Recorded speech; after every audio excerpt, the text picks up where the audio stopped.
ની અંદર આપણે સૌ જાણીએ છીએ કે દર વર્ષે રામનવમીની એક ભવ્ય શોભાયાત્રા છે એનું આયોજન કરવામાં આવે છે, જેમાં જાનકી મઠથી શરૂ કરી અને કીર્તિ મંદિર પોલીસ સ્ટેશન વિસ્તારની અંદર લગભગ 4.5 કિલોમીટર જેટલા રૂટની અંદર પરંપરાગત રીતે આ વર્ષે પણ રામનવમીની શોભાયાત્રા નિયત સમય પ્રમાણે નીકળશે. પોલીસ દ્વારા અમે આ રથયાત્રા શોભાયાત્રાની સંવેદનશીલતાને ધ્યાનમાં રાખી અને 20 પોલીસના અધિકારીઓ, 100 જેટલા પોલીસના જવાનો અને એક એસઆરપીની કંપની દ્વારા અમે આ શોભાયાત્રાનું પોલીસ બંદોબસ્ત કરવાના છીએ. આ વર્ષે વિશેષ આયોજનની અંદર જોઈએ તો સમગ્ર શોભાયાત્રાનો જે રૂટ છે એનું અમે એન્ટી સેબોટેજ ચેકિંગ કરાવવાના છીએ કે જેથી કોઈ પણ જગ્યાએ કોઈ પણ એવા વાંધાજનક વસ્તુઓ કે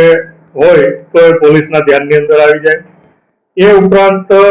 આ સમગ્ર રૂટની આસપાસ આવેલા જે ધાબા છે એ ધાબા પોઈન્ટ ઉપર અમે પોલીસનું ડિપ્લોયમેન્ટ કરવાના છીએ અને અમારા પોલીસના ડ્રોન દ્વારા આ સમગ્ર વિસ્તારના ધાબા ઉપર પણ અમે સર્વેલન્સ રાખી અને કોઈ પણ જગ્યાએ પથ્થર કે અન્ય કોઈ પણ એવી વાંધાજનક કે ભયજનક ચીજ વસ્તુઓ ન હોય એના માટે પણ પોલીસ દ્વારા આ વખતે અમે ડ્રોન દ્વારા સર્વેલન્સ કરવાના છીએ. અમે આ વિસ્તારની અંદર અલગ અલગ કોમ્યુનિટીના લોકો સાથે શાંતિ સમિતિની મિટિંગો પણ કરેલી છે કે જેથી કોઈ પણ વિસ્તારની અંદર અનિચ્છનીય બનાવ ન બને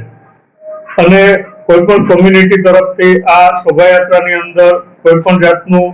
ખલેલ પહોંચાડવામાં ન આવે એ માટે પોલીસ દ્વારા આગોતરા આયોજન પણ કરવામાં આવેલા છે. એન્ટી સોશિયલ એલિમેન્ટ વિરુદ્ધમાં અમે કેટલાક પ્રિવેન્ટિવ એક્શન પણ લીધેલા છે અને હજી પણ લેવાના છીએ. આ ઉપરાંત કોઈ પણ લોકોને શોભાયાત્રાને લઈ અને કોઈ પણ જાતની સોશિયલ મીડિયા ઉપર વાંધાજનક ટિપ્પણીઓ કે પોસ્ટ કરવામાં ન આવે એવી પણ અમે આપના માધ્યમથી લોકોને પણ અપીલ કરીએ છીએ. ઘણી વખત અન્ય જગ્યાએ કોઈ બનાવ બનતા હોય તો એની પણ સોશિયલ મીડિયાની અંદર પોસ્ટ વાયરલ થાય અને પોરબંદરની અંદર એના કોઈ પ્રત્યાઘાત ન પડે